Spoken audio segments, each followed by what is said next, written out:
Hi friends, so welcome to the part 2 of theories of emulsification. So part 1 में I was talking about the basics and here is the part 2. So यहाँ पे I have enlisted the theories. So there are basically 6 theories जो बहुत ज़्यादा famous थे. First was hydration theory of emulsion.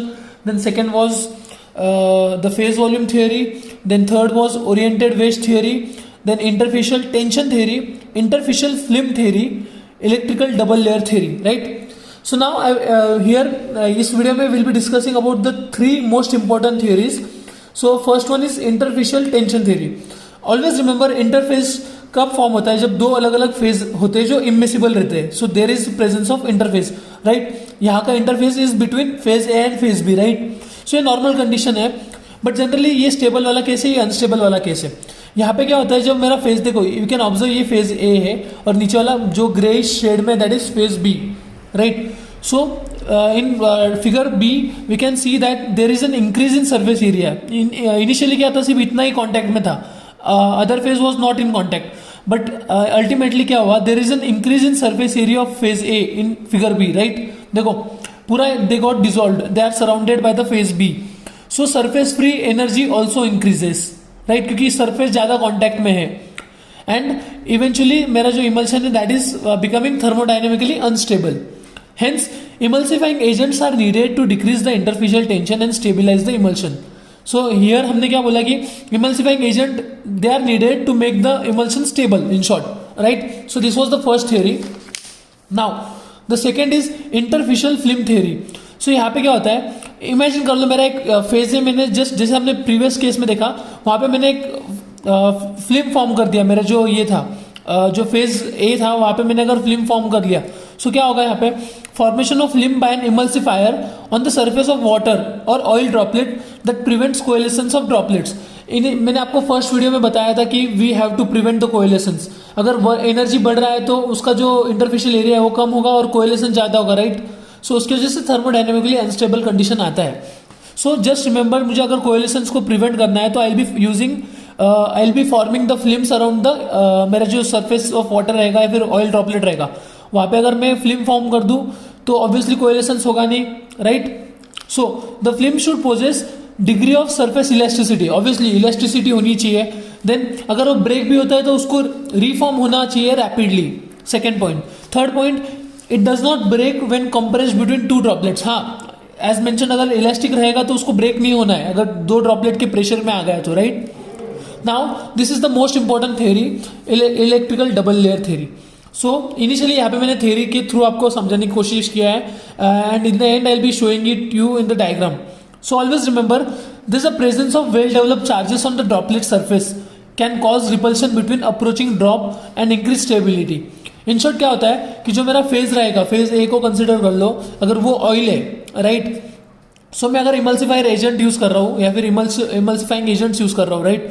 सो कैसा रहेगा, अगर मैं सोप की बात करूँ, I will just skip to the diagram, right.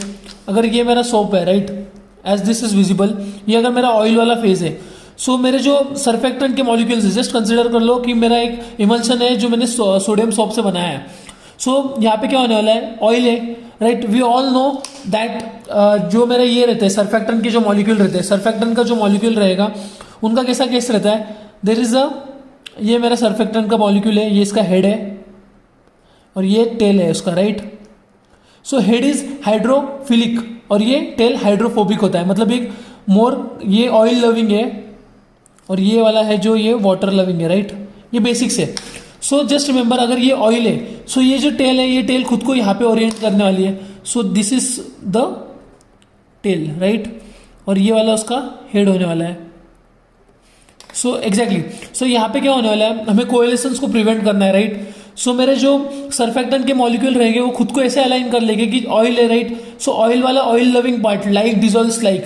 So initially जो ऑयल लविंग पार्ट है वो यहाँ पे डायरेक्ट होने वाला है और head will be directing the outwards, right. So यहाँ पे एक नेगेटिव चार्ज डेवलप हो जाता है on the surface of the oil, right. यहाँ पे अगर चार्ज डेवलप हो रहा है negative, so it will be attracting the cations, positive charge को अट्रैक्ट कर लेगा. सो यहाँ पे एक इलेक्ट्रिकल डबल लेयर फॉर्म हो गया. सो ये डबल लेयर की वजह से क्या होने वाला है, कोएलेसेंस होगा नहीं. अगर माइनस माइनस साथ में आ गया तो they will be forming the coalescence, right. पर मैंने यहाँ पे क्या कर दिया, यहाँ पे एक इलेक्ट्रिकल डबल लेयर फॉर्म कर दिया. सो इस डबल लेयर की वजह से मेरा जो इमल्शन रहेगा वो थर्मोडाइनेमिकली स्टेबल रहेगा एंड कोएलेसेंस होगा नहीं, कोएलेसेंस नहीं होगा तो वो स्टेबल रहेगा emulsions, right. So will go to the theory now. So just remember, there is a presence of well-developed charge on the droplet surface that can cause repulsion between the approaching drop and increase stability. So as mentioned, अभी यहाँ पे अगर electrical charges present रहे, double layer आ गई, तो जो incoming जो दूसरा ड्रॉप रहेगा वो उसको आने नहीं देगा, तो रिपल्शन रहेगा.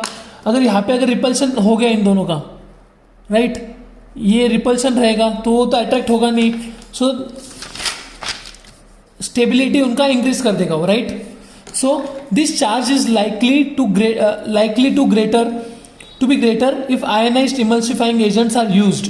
ये चार्ज जो रहेगा, अगर उसको ग्रेटर चार्ज करना है, अगर हाई पोटेंशियल का चार्ज करना है, सो अगर कब होता है, जब आयोनाइज्ड इमल्सिफाइंग एजेंट हम यूज करते हैं, like lecithin. Now just remember, जो मैंने आपको फिगर बताया वो सोप का था, right. So in an O by W, oil by water is the external phase, oil यहाँ पे माइनॉरिटी में है, right. So stabilised by sodium soap. तो यहाँ पे क्या हो रहा है, the hydrocarbon tail is dissolve in oil droplet. So we all know that ये जो मेरा टेल था, राइट, ये वाला टेल था, it is dissolve in the oil, right. So the hydrocarbon मतलब जो ऑयल लविंग पोर्शन है tail is dissolve in the oil portion, while the ionic heads, जो ionic heads are facing in the continuous aqueous medium. So obviously अगर मेरा ये O है, ये water है, तो वो खुद को ऐसा इस वे में एनालाइज ये कर दिया उन्होंने, पोजीशन कर दिया, राइट. सो जो टेल है वो ऑयल में चले गया क्योंकि ऑयल लविंग पार्ट वहाँ पे है और वाटर लविंग पार्ट वाटर के अंदर आ गया, राइट. सो इसकी वजह से क्या हो गया, अगेन यहाँ पे इलेक्ट्रिकल डबल लेयर फॉर्म हो रहा है. अगर यहाँ पे इसके ऊपर माइनस चार्ज है, राइट, सो यहाँ पे सिर्फ कटायंस अट्रैक्ट करेंगे, जो दूसरा माइनस है उसको तो आने देगा नहीं, रिपेल करेगा, राइट. सो इसकी वजह से क्या होगा, कोएलेसेंस होगा नहीं. As a result the surface of the drop is studded with the charge group negative, right. This produces surface charge on the droplets, while cations of opposite signs are oriented near the surfaces, hence producing electrical double layer, right.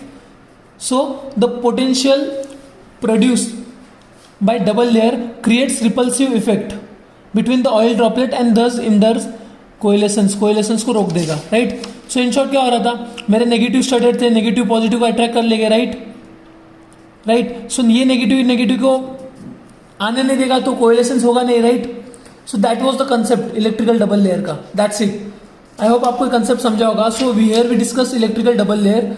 Just remember the potential produced by the double layer creates repulsive effect. एक repulsive effect आएगा between the oil droplets, right.